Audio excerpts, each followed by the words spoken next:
How to navigate the Reelshot interface. New to Reelshot?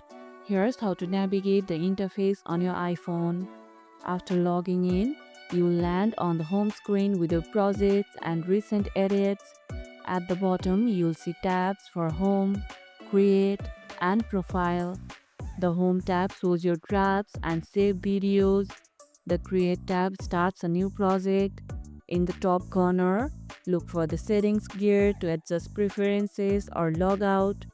You can also swipe through tools and features as you edit to see what's available.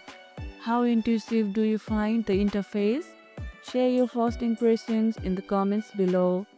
Tap and hold on icons to see quick tooltips explaining what they do. And that's how you can navigate the Reelshot interface. And if this video helped, hit the like button, share it, subscribe, and leave a comment. Thanks for watching, and I'll see you in the next one.